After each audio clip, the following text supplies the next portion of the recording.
locked in. Look at what we have here, folks. To the only show that matters. The cream of the crop. Duke Loves Rasslin. And there is no one that does it better than your host. I have come here to chew bubblegum and kick ass. The Duke. And I'm all out of bubblegum.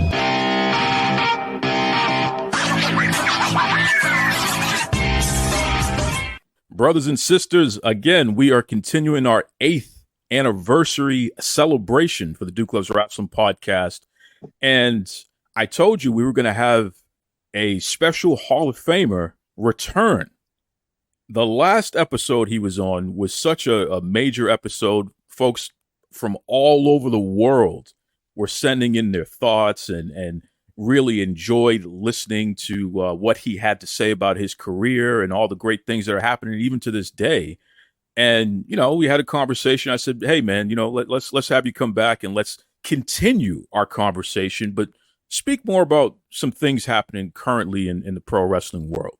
So without further ado, welcome back the Hall of Famer himself, one of the most decorated wrestlers of all time, one of the most decorated tag team wrestlers of all time, most importantly, a great man. We're talking about brother Devon Dudley. How you doing there, Devon?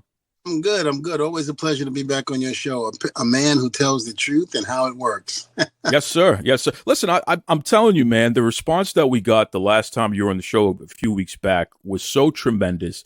And the thing that folks really latched onto was the fact that, you know, you aren't traditionally celebrated for who you are. You know, one of the most not only one of the most accomplished wrestlers ever, but one of the most accomplished Black wrestlers ever.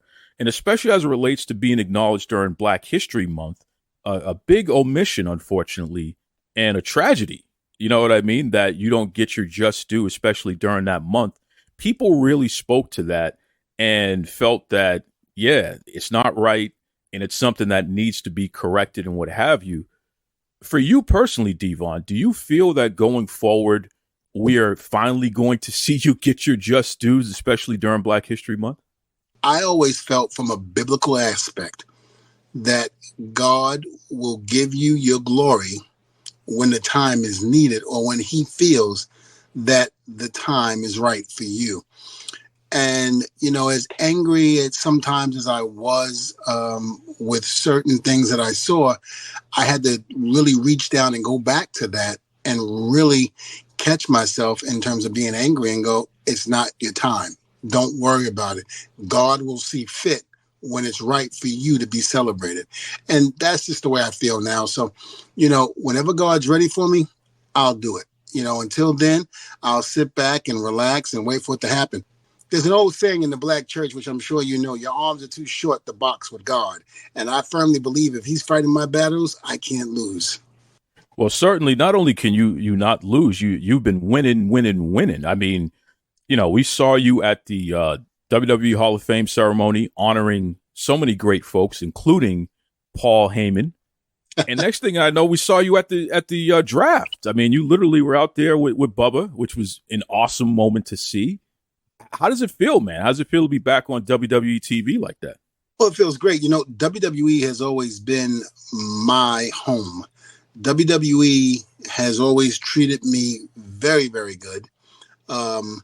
You know, and I've always been happy and proud to say that I am a WWE guy. I'm loving the new regime that's going on right now. Triple H is doing a fantastic job. I can feel it. You know, the minute I got out the car and started seeing people, I hadn't even gotten inside. Just the overall demeanor of everyone in the building, it's just so different. It's night and day. I can't begin to tell you how happy I was when I saw that, when I started interacting with people, when I started interacting with stage handlers, you know, production people. I mean, you can see the joy on their face coming to work now. And it's been an absolute pleasure to see all that. And then, you know, to actually talk to Triple H personally and, you know, and for him to say to a group of us, why is it that when wrestlers leave, the WWE and move on to something else, we don't bring them back to celebrate the things that they have done. You know, we need to do that. The old regime didn't really do that. The old regime really didn't care for it. But we're going to start making a difference here. And when that was said, I kind of stood up and applauded inside. I was like, yes. I was like, because a lot of us did not get that welcome that we should have gotten after spilling so much blood, sweat, and tears. We basically got pushed to the side and it was like, okay, you're old news. Now let's move on to something new. When, we weren't old news when we got there and we were putting our bodies on the line and spilling our blood in that ring. But now we're old. No. And the respect that Triple H is given to the company and to the business and to the wrestlers before us is this truly tremendous. And again, him being a former talent, it's great. We always said in the business, if one of the boys could actually be a talent and then work behind the scenes, hopefully, the business doesn't change them getting that pin, getting that power, that they will be able to treat the boys the way they should be treated. And, we can enjoy ourselves, to the fullest. And exactly what we prayed for, in my opinion, is exactly what we're getting right now with Triple H being in charge. I'm a Triple H guy. I've said this once. I've said it before in thousands of interviews. I thank him. I thank him for giving me the opportunity after Bubba and I were done in WWE at the time in 2016, giving me the opportunity to be a producer, which I lasted for the first stint of that for 7.5 years, and I was very proud of it. Listen, under the Vince McMahon era, I didn't think I would be able to last 7.5 years because I knew how stressful it was, working under that regime during that time. You've heard stories that would scare people to want to be a producer. But I lasted and I did it and I hung on. And, now that Triple H is involved, I definitely would be happy to be able to, be a part of that regime and to be respected again and to be honored in that way. So it's really a good time to be in the WWE right now. I think I heard you loud and clear there. Triple H, the Hall of Famer himself, Devon Dudley, is open for business. So pick up the phone, big man. There's a conversation to be had, and certainly, we fans, those of us out here who have watched you throughout your entire career, it would be awesome to see you in some type of capacity back in WWE. I know you just signed the new Legends deal, so that's great, but we want to see you on TV. We want to see your influence. We want to hear about you mentoring the younger stars there in the company, man. I think that would be awesome. So. Absolutely. I mean, I've been doing some, I get a lot of the guys that call me. People that I've helped over the years, they've called and asked me for advice or what have you, whether it be the main roster, whether it be NXT. I've had that. So it's been great even dealing with the guys on that aspect. Like I said, I have nothing but the utmost respect for the talent that I used to work with and the talent that I have not worked with. And hopefully I can use the word yet. So we'll see what happens. We'll see. Like I said, you put it in God's hands, you let him put you where you need to be, and that's all that works. It's interesting, Devon, because the wrestling landscape has changed so much, even over the past 5-6 years. Jesus, over the past year, it's changed. You know what I mean? You brought his name up, Vince McMahon. He's no longer with WWE anymore, and Triple H is handling the wrestling aspect of things. Certainly, Nick Khan is handling the business aspect of things, and it's working. The money, they're making money hand over fist, and the company has never been more diverse. The roster has never been more diverse. The characters have never been more diverse. It truly is a blessing to see what's happening right now in that company. But I do wonder about something. You have AEW, the new kid on the block, Shad Khan, one of the richest people in the world. He allowed his son, Tony Khan, to create his own wrestling company with a portion of his inheritance. And they've been out there. They've been spending money and giving out big contracts and doing all these things. They got major distribution on TV. that's another place that a person could work at. And certainly in wrestling, having options is not a bad thing. But I've noticed with you, Devon, you've kind of stayed away from that, at least from what we can see. We haven't heard of you working with AEW. We certainly haven't seen you on AEW TV or what have you. So I'm just going to ask you directly, and hopefully I'm not putting you out by asking this, but why? Why haven't you been over there and gotten some of that money? Well, I am friends with a lot of guys in AEW, some who have been in WWE that I've worked with and helped produce their matches, others that I have met that have been AEW homebred.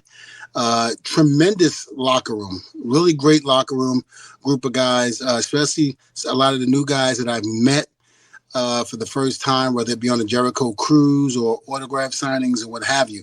But I was contacted 3 different times by the gentleman QT Marshall, but he contacted me through my sons, who was training down at the training facility in Atlanta. And I recommended them if they had the opportunity to go down to there because of Billy Gunn. Billy Gunn, who I consider a great friend of mine and also one of the smartest men in the business. At one point, pretty much helped run Team 3D Academy that was in Kissimmee at one point when Bubba and I was on the road and he wasn't. So, I have a tremendous amount of respect for Billy Gunn. So when I found out that he was pretty much helping to run the developmental down there with QT Marshall and Dustin Rose at the time, I told my boys, I said, go. I was like, you're going to learn a lot from Billy Gunn and Dustin. I was like, that's the place to go. Those are veterans. You can't go wrong there. So apparently QT went through my boys and said, listen, I have this idea and I don't know, but we were wondering maybe if your father would come in and this would probably help you guys get more established quicker within the company. If he would come out with you guys during your matches, whether it be a manager or maybe even wrestling, and, help you guys get established and help you guys get over. So when my sons called me, I said, Terrence and Terrell, I don't know. I went out there and said I'd officially retired. I wasn't sure if I wanted to come back and things like that. And I told them that. So they went back and talked to QT and he said, yes. He goes, I realized that. But, even if it meant coming out as a manager or what have you, just to help you guys. So when he said that, I said, okay, I said, but here's the deal. I'm looking to be more of a producer than I am talent.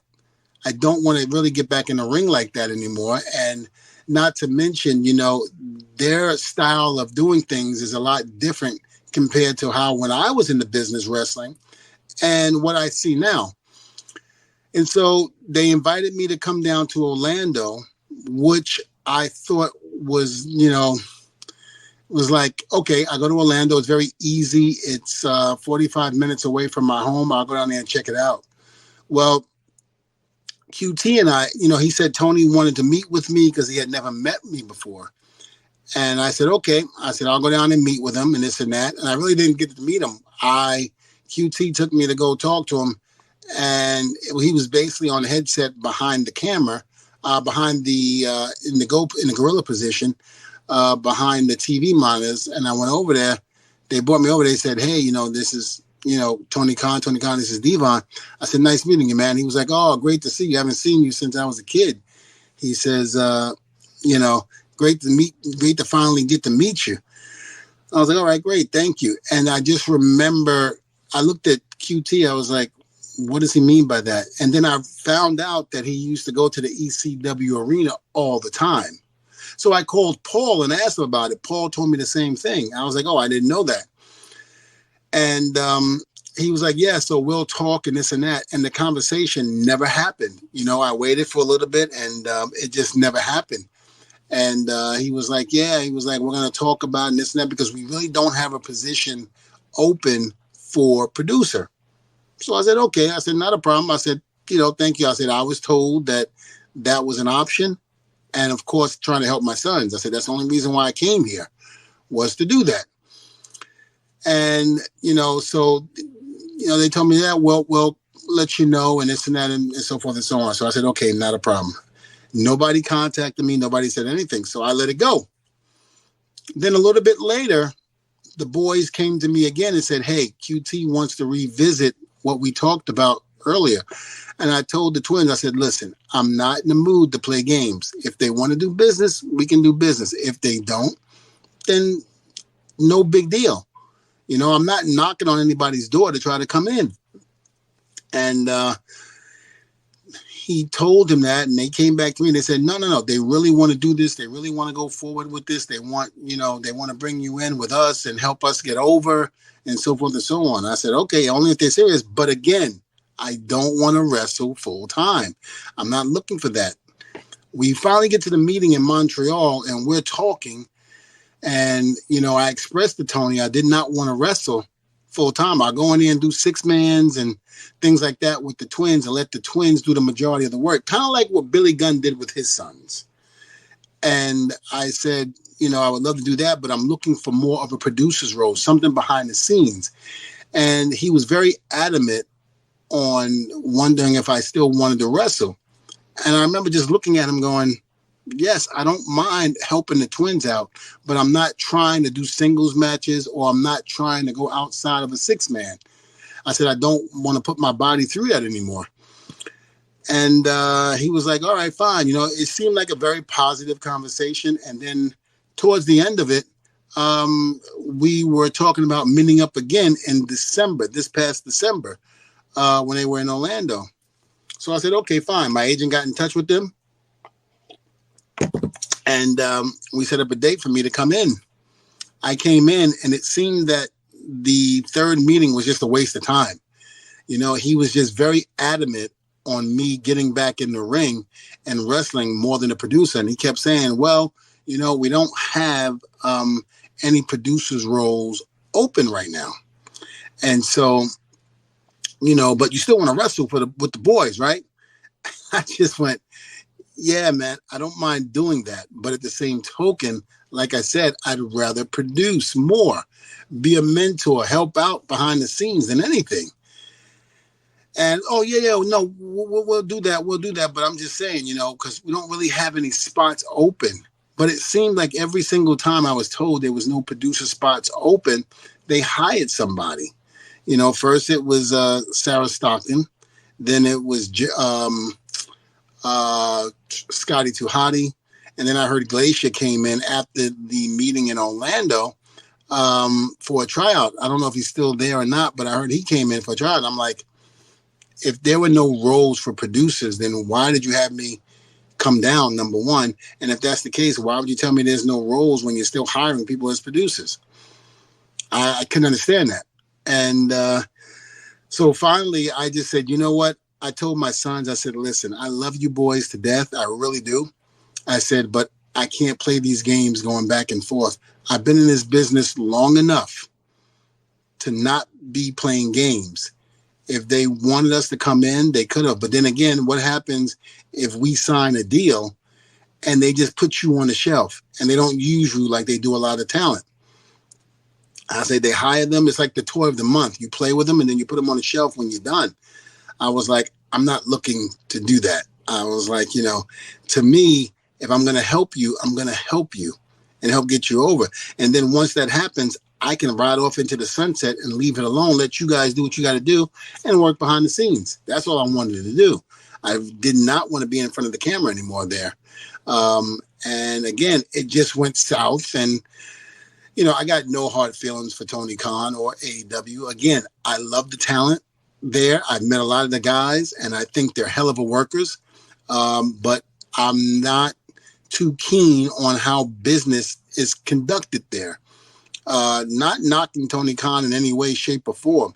I just think that there's a lot of chaos going on. And, I'd rather just be with the place that I know that I've been adapted to for so many years.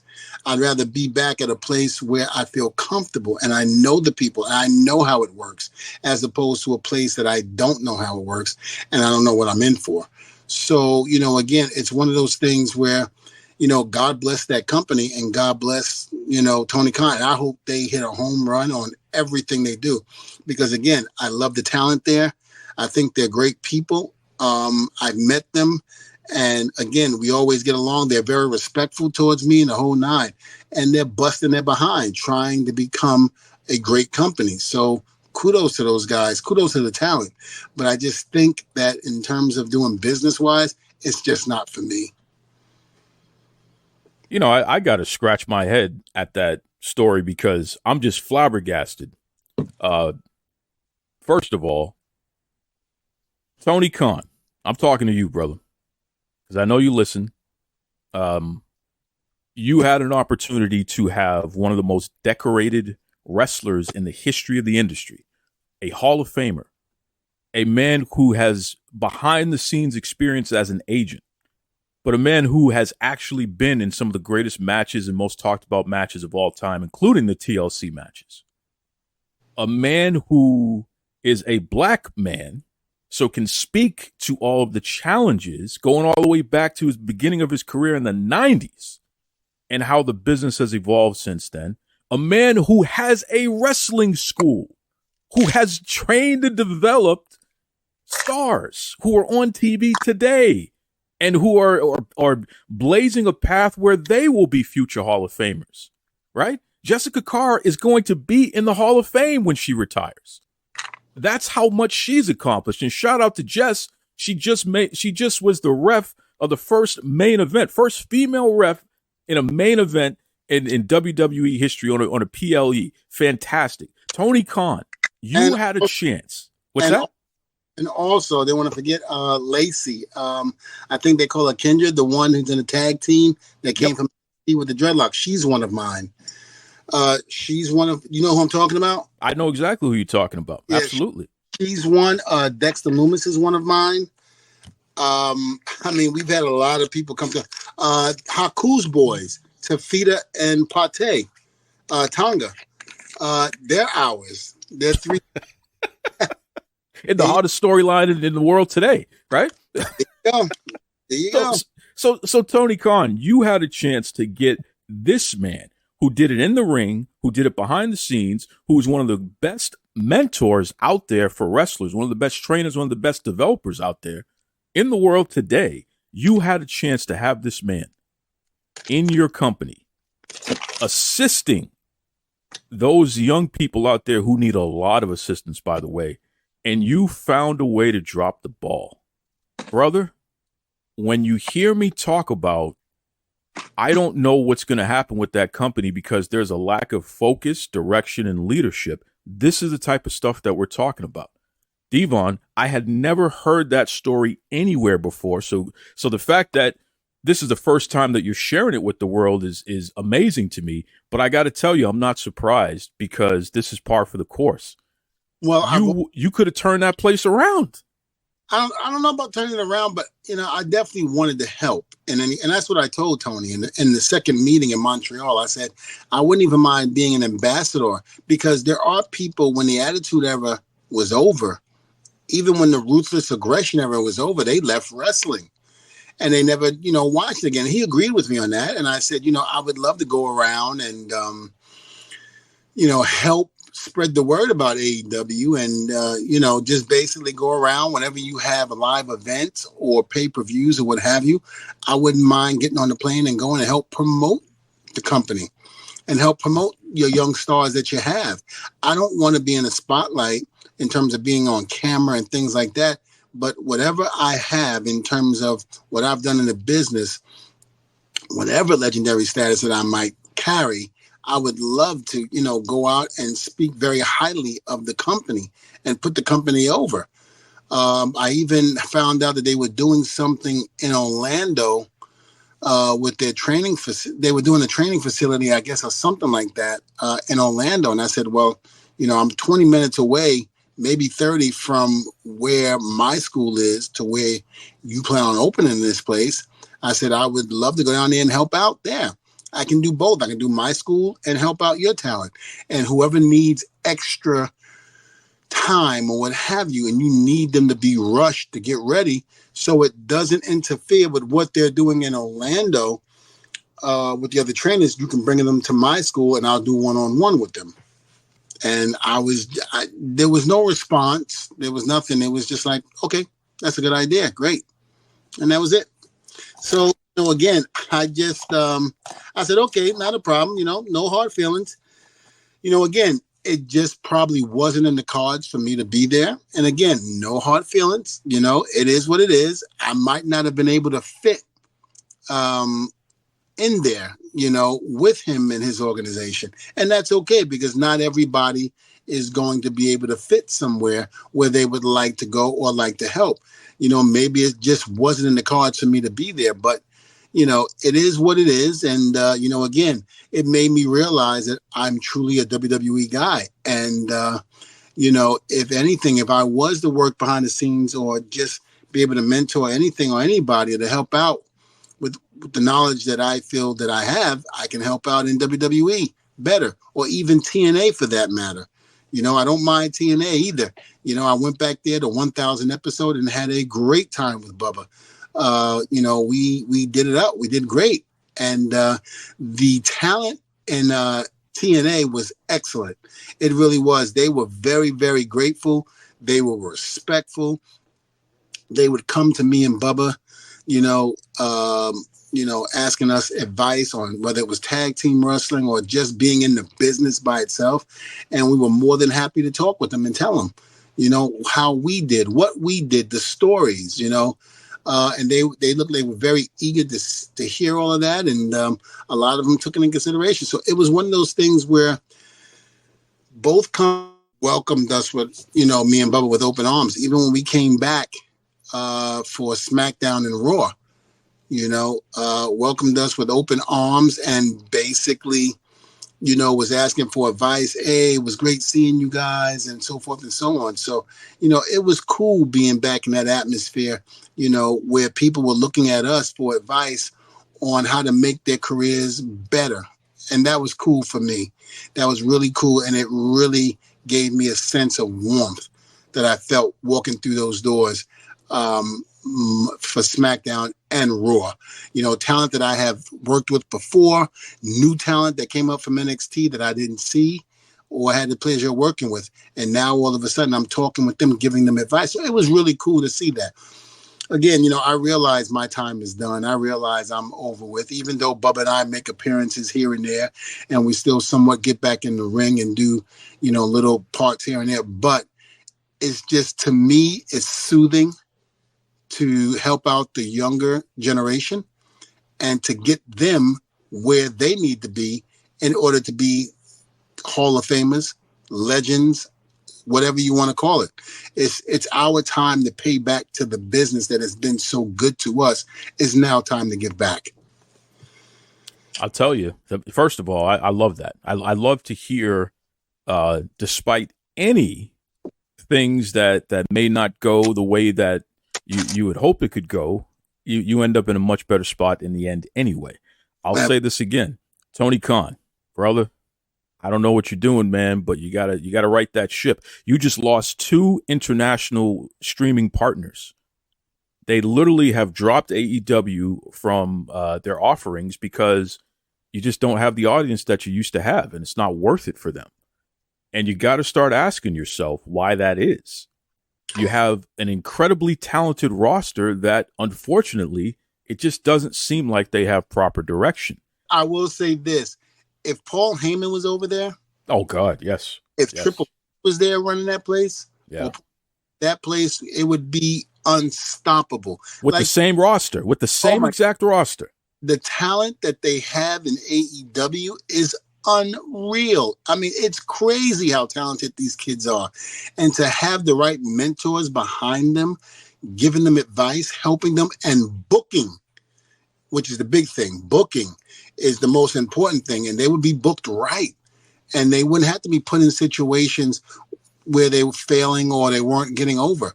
And you wouldn't be losing sponsorships. And that's what I love about the WWE right now, you have two of the greatest minds in the business in Triple H and Paul Heyman.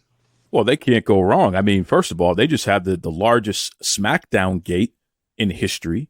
Mm-hmm. They followed that up with the most lucrative arena show in WWE history, which is just incredible to even think about. And I watched the show in France. Let me tell you something. From the first match to the last match had me, as a person who's been in the business for 33 years, had me biting my nails going, this is freaking great. Loving it. Did not want to leave my TV. And I know these guys. In other words, I know the talent. I know them. And it was incredible. I just talked to Bailey in text message. She texted me and asked me, was it okay to use 3D? And I said, absolutely. It'd be an honor. It'd be my honor if you did that. I was like, you guys are freaking phenomenal. I would love to see how you guys did it. And, for her and Naomi to do that when, was it Tiffany Stratton came off the top rope? Yes, sir. After her, what is it, that moonsault she does, and she flips backwards, and to coming into it the way she did, it was great. I texted her and said, my God, I said, incredible. I said, you guys tore the house down. To have to follow Randy Orton, Kevin Owens, Sikoa, and Tonga, that match was, in my opinion, was like an ECW match at the ECW arena. It was so good. They had the fans on their feet the entire time. Not one person was sitting down. Chants throughout the whole match. There was not a dull moment in that match. And for the ladies to follow something like that, not that it's impossible, but even some men couldn't do that, to follow a match like that. And it was incredible. And again, from the first match to the last match, I loved it. It was a great event. It was a great event. The crowd was completely electric.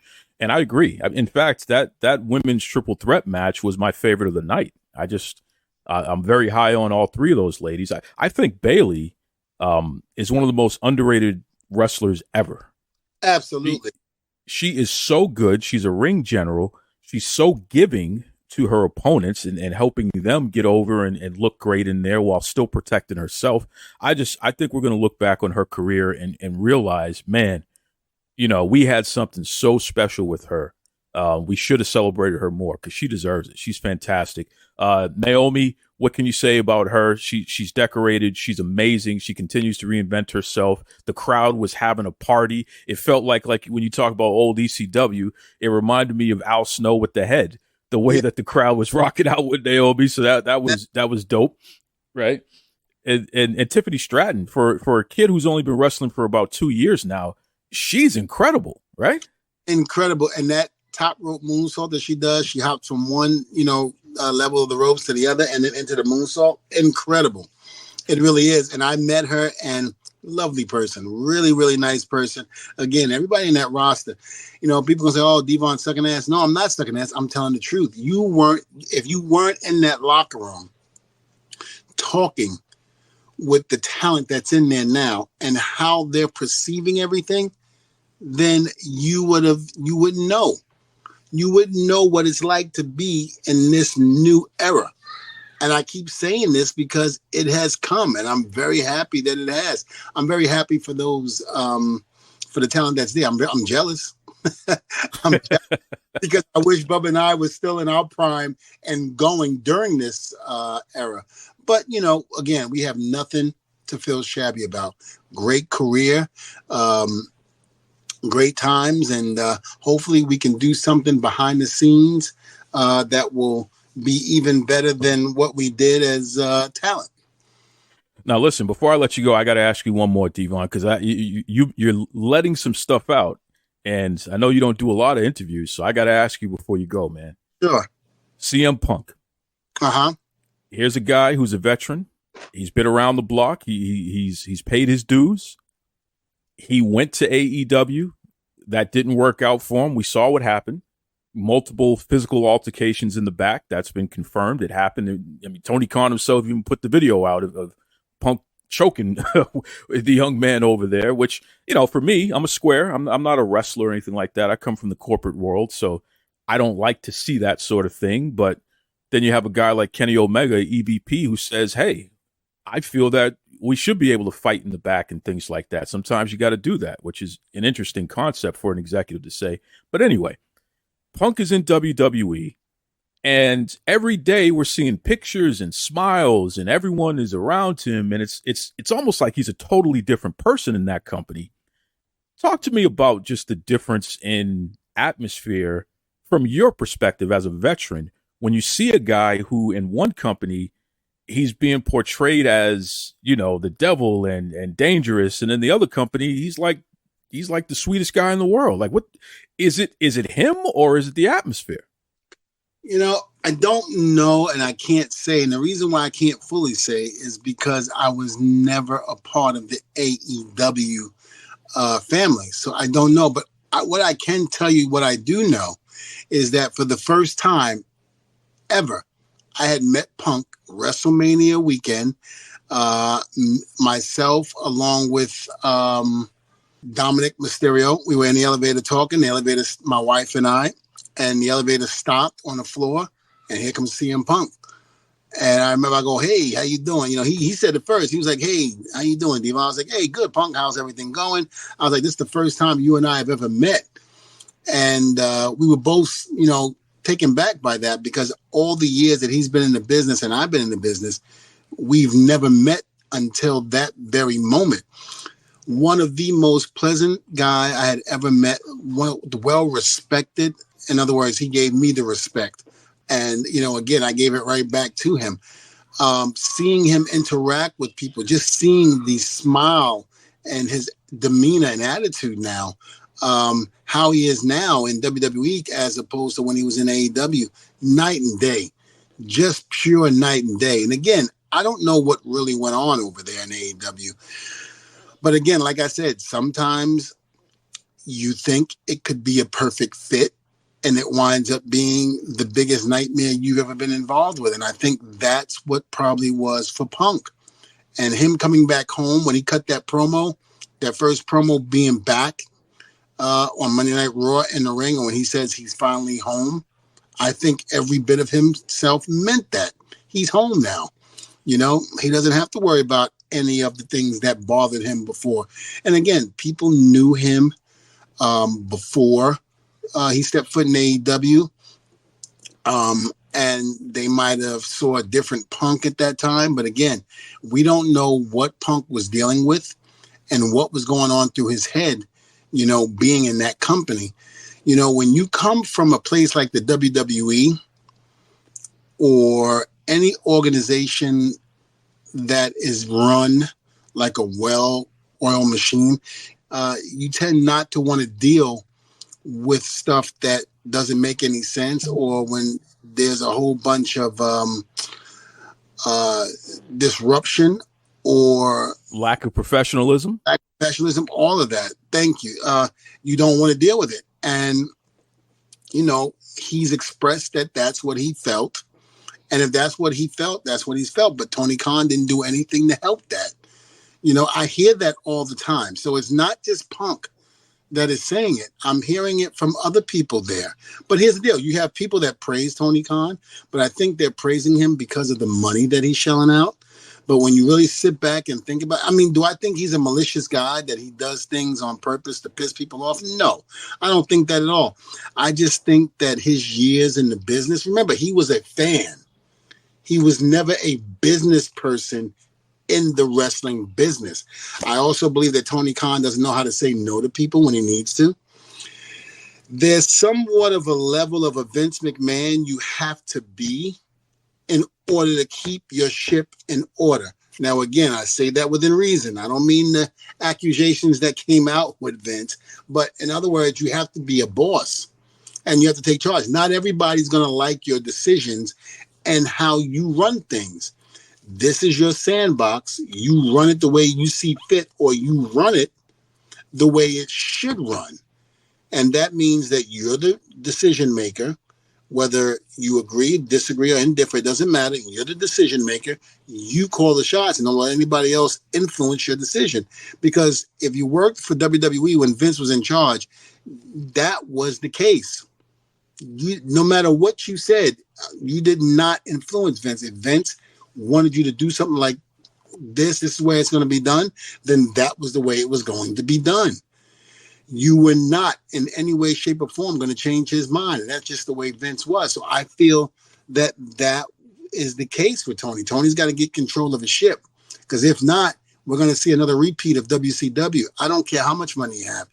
You got to be able to distinguish friendship and business. And if you don't do that, you're going to lose your company, man. And, I really hope that he can get himself together and really, really make a mark for himself as a boss in this business that, knows what he's doing and taking control. Because if not, it's sad to say, you're going to see a company like that just really not make it anymore, regardless of how much money you have. I mean, who's going to watch your product if it's not good?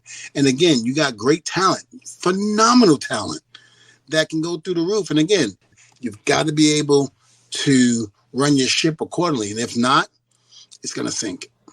Devon Dudley showed up today, folks, and was as candid as you've ever heard him, talking about what's happening currently, which I love. That was a pleasant surprise there, and I really appreciate you circling back for us here, Devon. What's the best way folks can continue to keep up with you and whatever you have going on? All right. Well, I'm on Instagram. I am at Testify Devon, which is spelled DVON, and Twitter, Testify Devon, DVON. I'm on Instagram more than I am Twitter.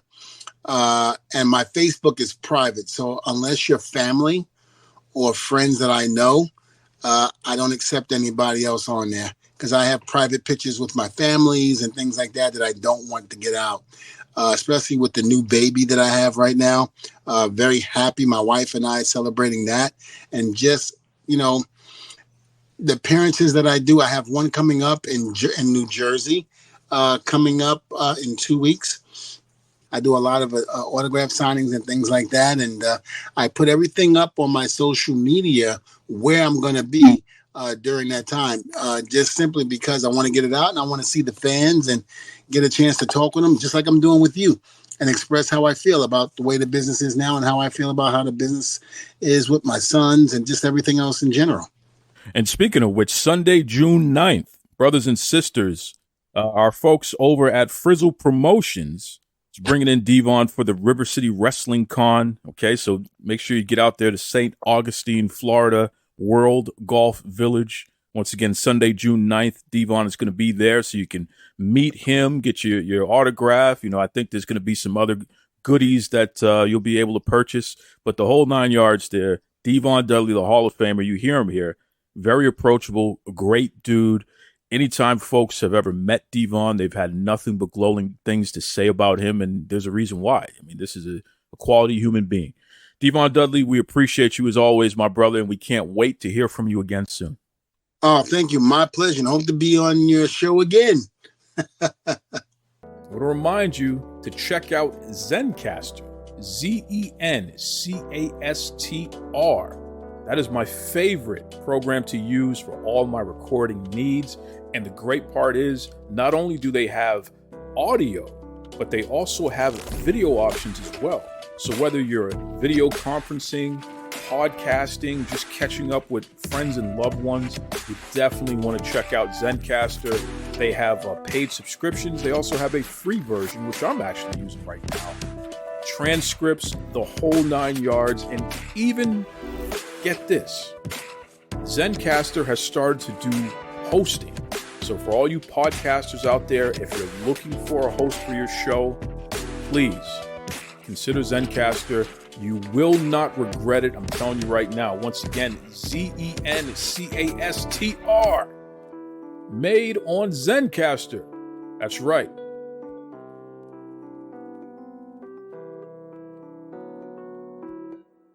This is Jeff of Frizzle Promotions, and you're listening to Duke Loves Rasslin. Celebrities are human beings just like me and you. celebrities want to be treated like human beings, just like me and you. Frizzle Promotions focuses on helping the celebrity build their legacy. You know, that's an interesting concept there, Jeff. So when you say help the celebrity build their legacy, what do you mean by that? What specifically are the services that Frizzle Promotions offers? So basically what Frizzle Promotion offers, is a chance for the celebrity to come out and meet and greet the fans. I understand that the fans always want to meet their favorite celebrity, if it's a wrestler, if it's an actor, actress, what have you. We want the celebrity to be comfortable and coming out and basically make sure that they're happy that, these individuals are coming to them and giving them their flowers while they're around. Excellent. Well, listen, first and foremost, Jeff, this is a long time coming. This conversation with you, man, we have some great conversations offline, and I'm very impressed with what Frizzle Promotions is about and what you've been able to accomplish. So officially, welcome to Duke Loves Rasslin, brother. Thank you for having me on. Do me a favor and just let folks know out there, who are some of these celebrities that you folks have worked with just over the past 2 years alone? Who are some of the names that people would recognize? So we have worked with Kurt Angle, Devon Dudley, Karen Parsons. You will know her as Hillary Banks of the Fresh Prince of Bel-Air, Candice Michelle, Melina, X-Pac, The Godfather, Mark Merrill, and a host of other celebrities. Oh, wow, man. Okay, so you those are some big names there, Jeff. How are you able to attract all of these big names and be able to bring them out to these events so fans can actually meet and greet them? Sometimes you get to, meet them at these events. Also, sometimes, I might run into like a Mark Merrill or a Godfather, and they may say, hey, listen, there's someone that may be interested in working with you in the long run. And, I received their information and I contact them. And, sometimes, I'm able to bring them out. When you say bring them out, let's walk through this for a second, because there's so many wrestlers. There are people from the NBA. There are sports writers. There's UFC Hall of Famers. They all have been guests on the show and they listen to the show actively. So if they're listening to Jeff from Frizzle Promotions for the first time, they want to be booked on the convention circuit. They want to meet some of the fans and, you know what I mean, be able to make a couple of bucks while providing an experience for the fans. What does that look like for them, for the actual celebrity themselves? Duke, it depends on what the celebrity needs are. If they need a flight or they need a hotel, if they need a car to get them to point A to point B to the event, we provide that. Majority of the talent that come out don't really get that luxury of having, a good flight, a good hotel, because, certain people, are not treated in a way that they should be treated. Some of these people have put their bodies on the line, for not just us, but on themselves, just to entertain us. Wait a second. Let me get this straight. So you have these wrestlers, and first of all, a lot of these wrestlers are big human beings. they're not necessarily average sized people. So you, if need be, Frizzle Promotions will provide the accommodations for them so they can be comfortable getting to the events and then being able to provide an experience for the fans?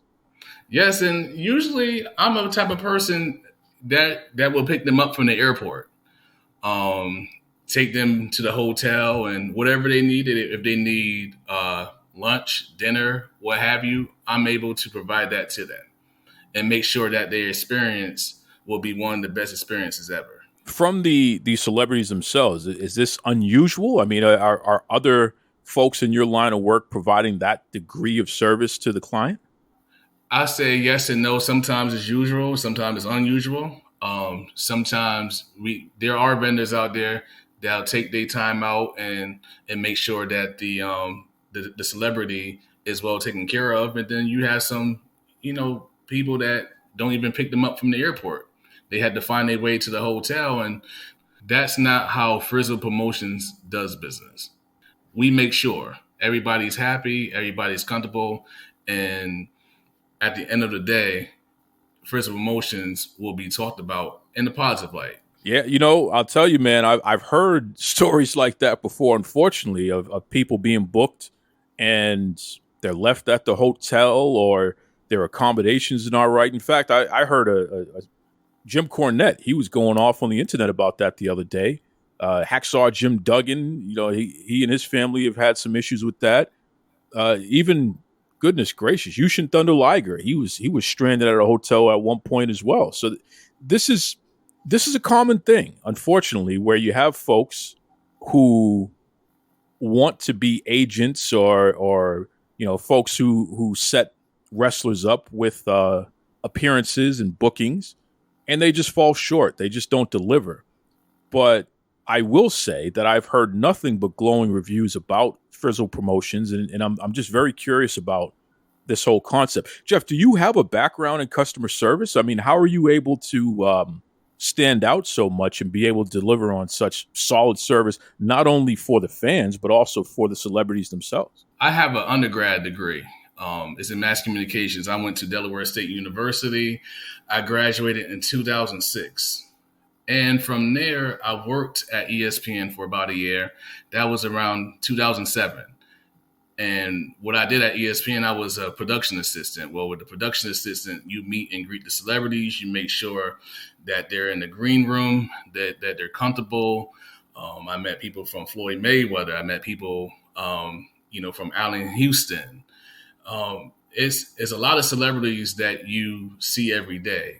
So by me meeting and greeting the celebrities, now it's, I'm used to it. That's awesome. And it's very, very interesting once again. So you're not one of these fanboys who's marking out every time you see a celebrity. You're actually keeping it professional. Always. That's what you have to do.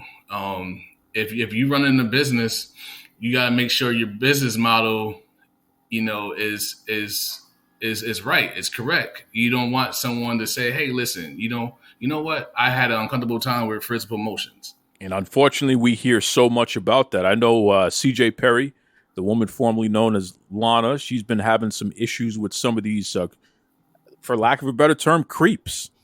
Some of these folks out there who are booking folks and bringing them to shows, and they're being inappropriate, encouraging folks to shoot alcohol and do all kinds of unsavory things. Some of these creeps are even, trying sexually harassing some of the celebrities that they're booking. This is all terrible behavior, folks.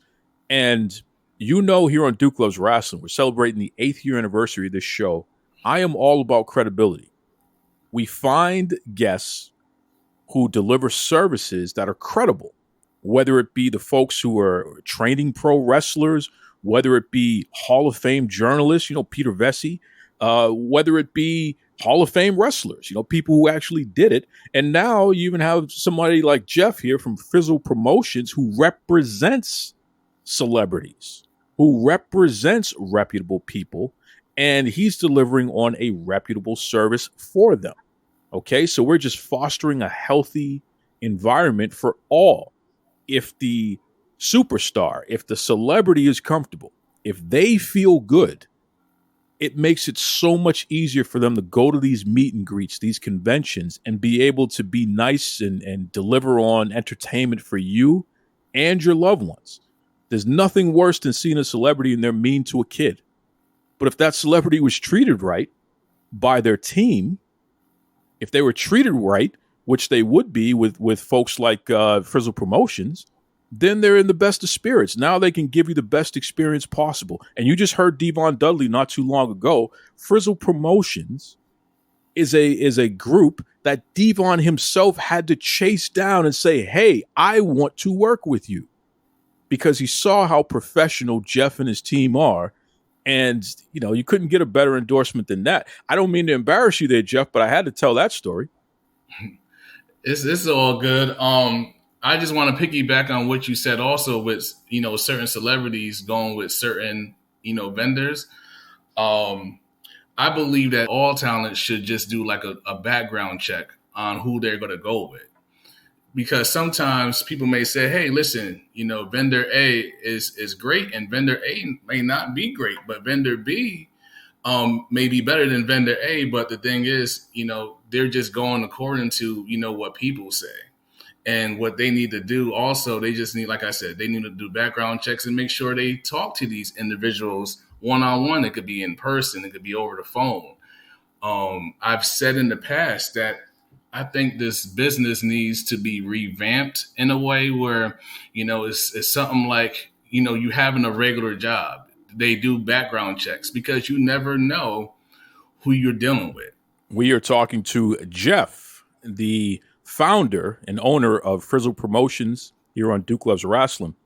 Jeff, I wonder, man, you just gave us a little bit of your resume there, and it's impressive. You have a degree, you worked at major companies like ESPN. You're used to being around celebrities, and that's part of the reason why you're able to provide them with the services that they need in order to be their best selves when they go out there. How do you handle conflict, man? How do you handle when things aren't going so well and you have to adjust? I've always been a laid back person. I think it stems from, the work I currently do now. I'm in social services. I do have a master's degree in human behavior, and every day is always some type of conflict. And I go into the day with always, saying expect the unexpected, because you never know what happens, throughout the day. Because you can have a good day and, I might get a phone call from, a client and say, hey, listen, my mom died or my son died. I get those calls, once in a while, or, someone's been shot, and it's a lot of conflict. I'll say every week, but I won't say every day, but it's something I'm used to. Well, I tip my hat to you, man. That's not easy work, but you are a guy who is educated and you have a lot of experience, and hey, the proof is in the pudding. I appreciate it. I appreciate it 100%. I do want to make sure I give a shout out to your sister, who, she's also one of my favorite people out there, especially in this space. You and her work together. Talk to me about your sister, man. Man, my sister is like, I'll say like a right-hand man. She's like, like a best friend. My sister has overcome a lot of obstacles in life, and that's made her to the person that she is today. She's a strong, Black woman. I always commend her because there's certain things that she has came across in life that the average person would never come back from. And by her being strong and determined, that gets me going every day, because, no one has it bad. Like at the time, growing up, no one had a rough, beginning than her. And I'm like, you know what? It doesn't matter if I have a bad day.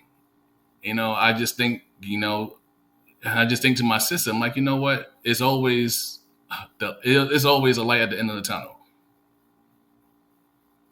I love that. I love that. Shout out to Erica. Absolutely. And she's somebody that, because she's been there, done that, seen it all many times over, she's able to connect with people on a different level. And you and her are opposites in a lot of ways, which actually works for the business, because if there's somebody who you may not be able to reach a certain way, you have Erica who can come up from behind, and she's able to reach them and still be able to deliver the best service.